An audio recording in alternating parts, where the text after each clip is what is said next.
Welcome to SourceFed. I'm Joe Beretta. I'm Lee Newton. For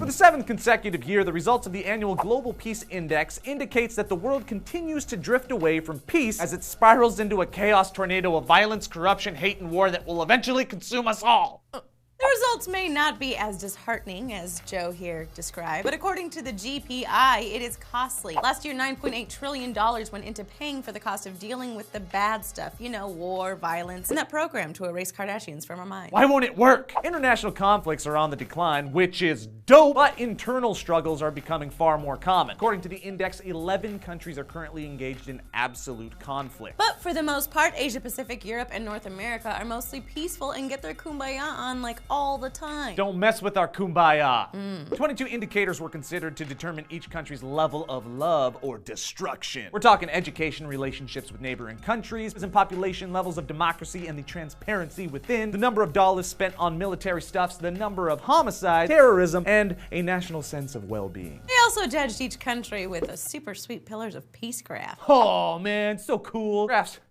are cool. Graphs could bring harmony to the world with their copious amounts of information presented in a pleasing to the eye kind of way. I f***ing love graphs. Now, if you're looking to up and move the family to a safer neighborhood, why not check out these places? From 10 to 1, these are the top 10 peaceful countries on the planet. Norway, Belgium, Japan, Canada, Finland, Switzerland, New Zealand, Austria, Denmark, and number 1, Iceland. Iceland. Typical Iceland. So good for you, Iceland. I want to go to all those places like all the time. Apparently, Europe is the place to be. 7 out of the top 10 countries are European and 15 out of the top 20. Shangri-La exists, you guys. Yeah. It's in the European Union. And on the other side of the coin, we've got the least peaceful countries. Go to these places if you want to, like, die in your free time. Weird hobby. No.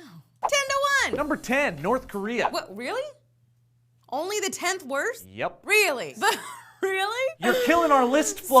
Sorry. Democratic Republic of the Congo. Central African Republic. Sudan. Somalia. Iraq. South Sudan. Afghanistan. And the number 1 stay the frick away from that place country is Syria. Really? It's encouraging that the United States ranking was considerably outside of the bottom 10, but also super discouraging, because for a country that likes to keep the peace, we are nowhere near the top. And for the first time, the states are outside of the top 100 countries. Nice, right? The blame for the rise in violence is clearly attributed to video games, movies, music, Pokemon. The blame for the rise in violence is clearly attributed to things like video games, movies, music, Pokemon, razors, scooters, Monster Energy drinks, and bears. Oh! Oh, wow! Why would you do that? I'm sorry. Violence is an inherent part of my regional being. Sorry. Yeah, but ow! I know. Ew! I'm sorry.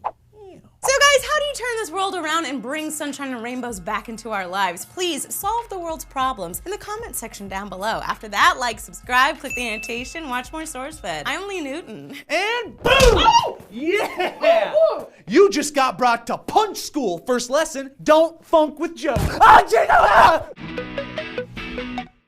might have actually scratched you. I scratched you. Ew. I scratched you. Oh no, I really did scratch you. She scratched me. Oh no.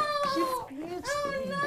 Oh God, your wife is not gonna like that. It looks exactly like a vampire hickey. Ew.